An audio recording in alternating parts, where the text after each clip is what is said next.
Hi everybody, welcome to the Autonomy and Territory in the Americas panel. My name is Raymond Crane, I'm in the Department of History here, and it's my pleasure to chair this panel and introduce the speakers. We'll go in the order that's listed on the outline here, and I'll just give very brief introductions. So first speaker is Nick Myers from Cornell University. His paper is entitled "A Lawless Motte, Anonymity and Resistance in Territorial, New Mexico." Nick is a PhD candidate in Latin American history here at Cornell, and he's doing work that is informed by geography, political ecology, spatial theory, and focuses on a space that comes to be called Northern Mexico, the U.S. Southwest, but in fact they have other kinds of designations according to the kinds of things that they find. Thank you very much. Thank you, Professor Cribb, and thank you to Rowan Studies for putting this all together.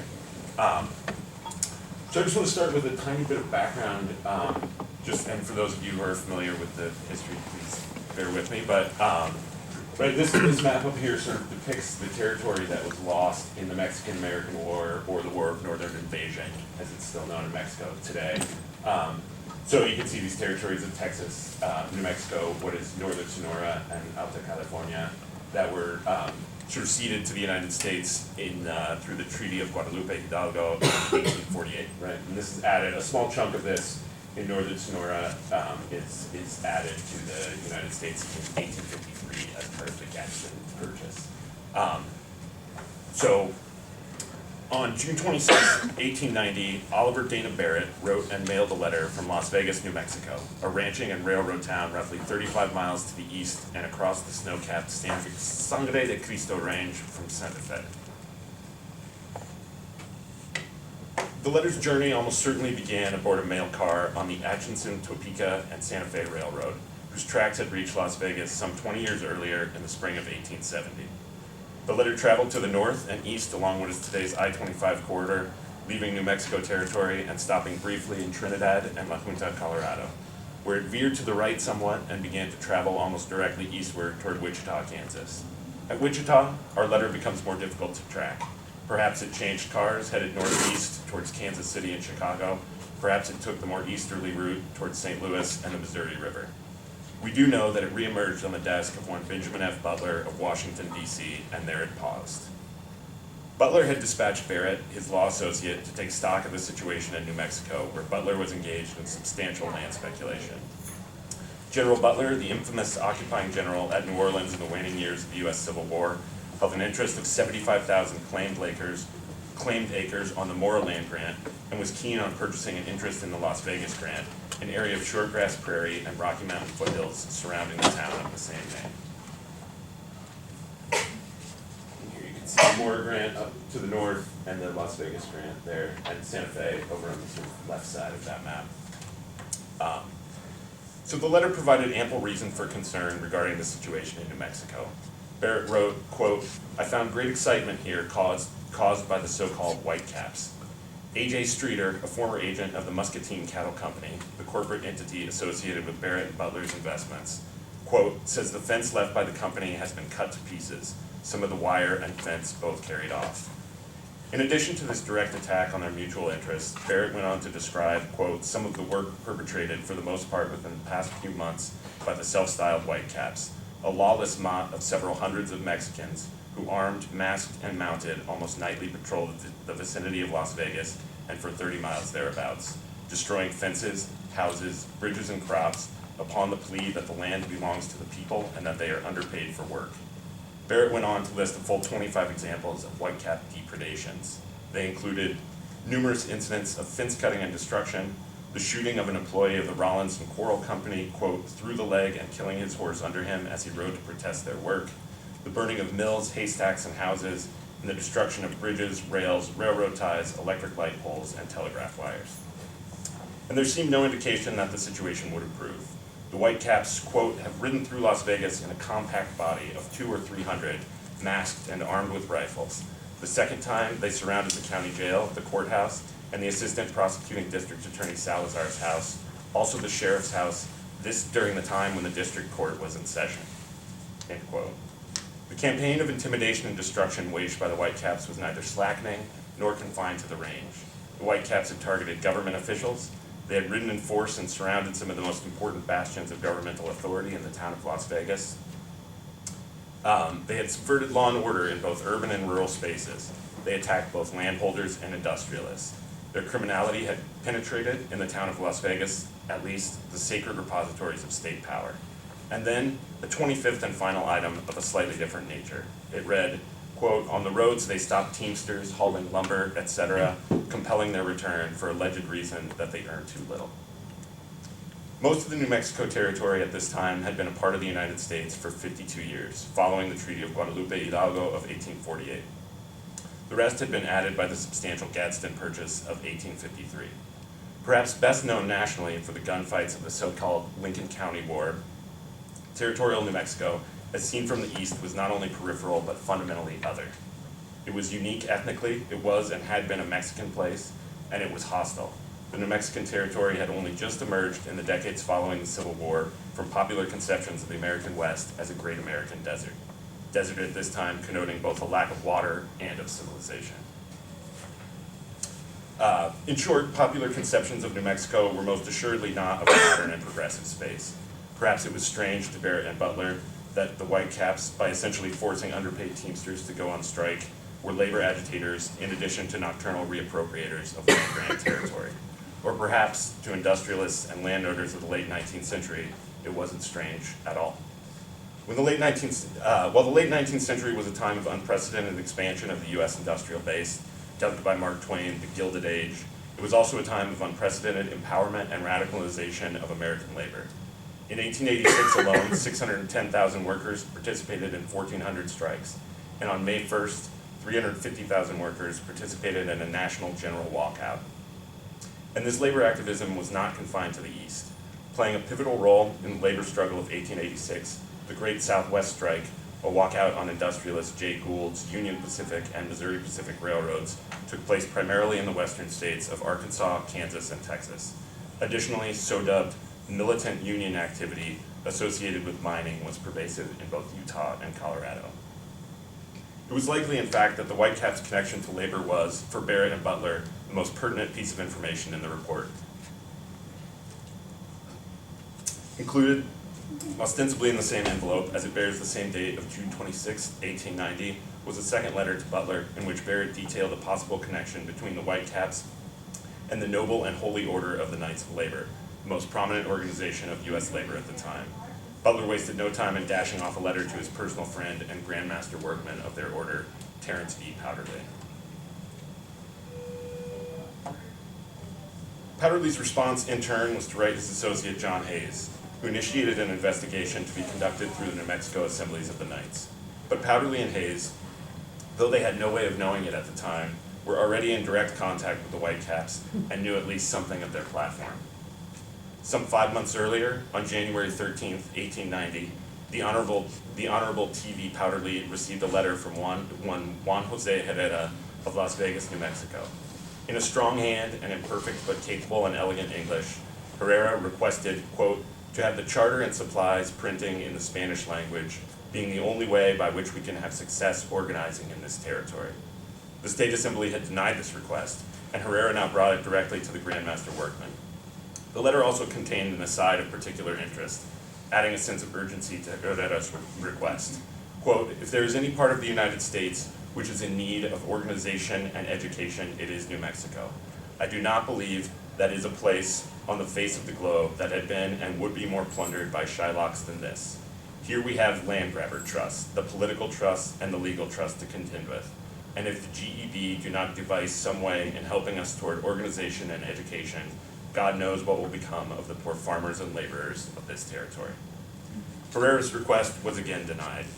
Powderly scribbled at the bottom of Herrera's letter, quote, my dear Hayes, answer them giving reason why the Constitution was not printed in Spanish, Terry. In reply to Herrera, Hayes wrote, I beg to say that the application to have the Constitution printed in the Spanish language was laid before the last General Assembly, and that body referred it to the General Executive Branch. At its last meeting, the board took action, and I regret to say that they cannot see their way clearly at the present time to comply with your request, solely on account of the expense that such would necessarily bring. Herrera's request was a low priority and had been stalled in the bureaucracy of the order.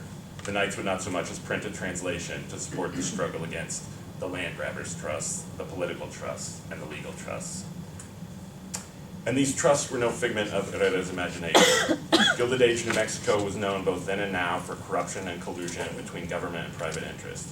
Corporate land speculation and an ambiguous legal status of Mexican land grants, the Las Vegas grant among them, coupled to create a situation in which inactivity, failing to confront the forces that sought to acquire vast tracts of territory, would result in the loss of community lands.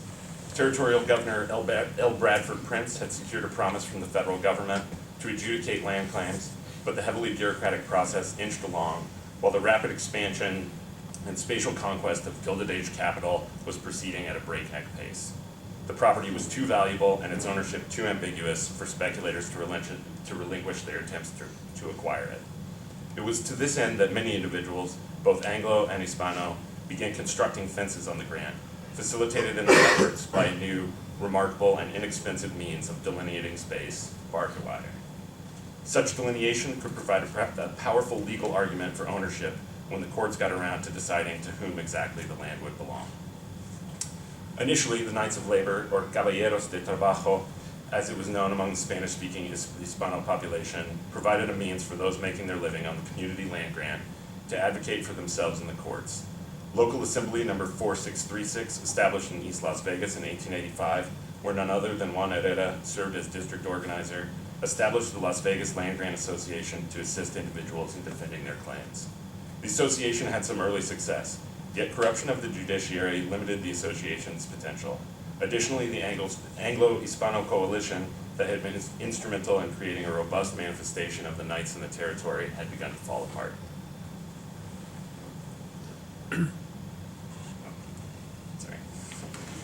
Juan Jose Herrera was almost certainly one of the Whitecaps. Although he denied any involvement, local newspapers frequently accused him of leading the movement. More telling is the fact that his daughter, Rosa Herrera de McAdams, confirmed as much in a 1980 interview at age 92. For the rest of their number, however, their own insistence on anonymity haunts any questions about the Whitecaps, or as they called themselves, Las Gorras Blancas. One cannot even say with certainty to what extent members of the group, excluding Herrera, were the same as those of the Las Vegas assemblies of the Knights of Labor. How then can we know them? We might know them as those accused of their crimes. Historian Amanda Taylor Montoya has identified 60 of the 96 individuals prosecuted for 7 events of fence cutting in San Miguel County. All the surnames are Hispanic, a possible indication that the Gorras Blancas were primarily Hispano, but also a possible indication that investigations of fence cutting crimes focused on the Hispano community. More than half were literate, and a substantial minority were property holders.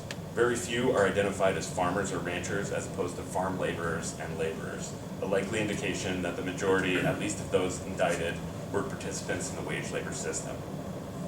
High levels of literacy and property ownership challenge any assumptions that the movement was a manifestation of peasant resistance or that the group was an impoverished, illiterate mass. We also might know them as the people of Las Vegas. Las Vegas was a young community. The Las Vegas land grant itself originated with Mexican authorities in Santa Fe in 1821, and the town was officially established in 1835. In the early 19th century, in fact, the area of San Miguel County was more often associated cartographically with the Comanche and the Kiowa. Neither Anglos nor Hispanos had occupied San Miguel County for any more than 75 years. Some Hispanos, in fact, were likely post-war immigrants from Mexico. Describing the borderlands, historian Jose Angel Hernandez has written, quote, "Missing from both sites, Mexico and the United States, of contestation is recognition that the lands in question were in fact inhabited, occupied, contested, and settled by numerous independent Indian groups that had successfully resisted the imposition of Mexican and U.S. hegemony," end quote. I point to this not to legitimize the predatory neocolonial practices of Anglo land grabbers, but to stress again that the Hispano residents of New Mexico were immigrants. And like all immigrants, a prerequisite of their mobility was the ability to formulate an imaginary. They moved not so that they might return to an ahistorical or idyllic past, but in pursuit of a different future. Those cutting fences had not occupied the land since time immemorial, nor were they tied to a subsistence economy by their inability to comprehend modernity and capitalism. Many, if not most of them, already participated in a wage labor system. Many owned private property, and many likely hoped to acquire more if and when the land grant was settled. Rather than dismantling the present, it seems more likely that the Goras Blancas were intent on shaping the future. Such an intention was precisely what the Goras Blancas articulated in the only substantial text they produced and distributed publicly. Copies of the document were strewn about Prince Street in East Las Vegas, the older Hispano side of town, at midnight on March 10th by a group of horsemen the Las Vegas Daily Optic estimated at 200 to 300 in number. This document, Nuestra Plataforma, itself is the most powerful argument for the forward-looking motivations of the Goras Blancas. It proclaimed the writers to be defenders of the, quote, rights and interests of the people. It condemned land grabbers, double dealers, and crooked lawyers. It championed enterprise, free ballots, and fair elections. And it ended, quote, we do not care how rich you get so long as you do it fairly and honestly. Nuestra Plataforma reflected not only ideals, but also specific legal and political policies, showing its author or authors to be actively thinking in political terms. Perhaps most surprising is how liberal the platform is, essentially endorsing the capitalist mode and only insisting that it be kept in check by fair and enlightened government. Much of the secondary literature on the Goras Blancas has engaged directly with questions of causation, insisting that a more basic conflict emanating from ethnicity, class, or culture was behind the movement. Yet the historian who pursues a single causative factor has, in his or her pursuit, gone a long way toward assuring it. I might suggest something different, that a matrix of possibilities and impossibilities did not lead to the movement, but instead opened up the possibility of imagining it. That the fence cutting, destruction of railroad property, and barn burning emerged from a coexistence of empowerment and desperation, from two contradictory and complementary visions of the future. In one imagined future, Puerto Hispanos were divested of their property and lived without legal recourse or protection, under the boot heels of capitalists and speculators. In the other, seemingly opposite but fundamentally bound to the first, an empowered citizenry took control of their own future, won back local government through organization and demonstration of strength, and shared in the immense wealth then being generated in the territory. I would suggest that these competing possibilities of the future, coupled with a possibility of determining that future, emerging from both local successes and the assertiveness of labor on the national scale, created the possibility of resistance. This possibility, however, was only and could only be realized by individual actors, by the masked riders themselves, those in the business of destruction on the moonlit prairies of San Miguel County. Thank you.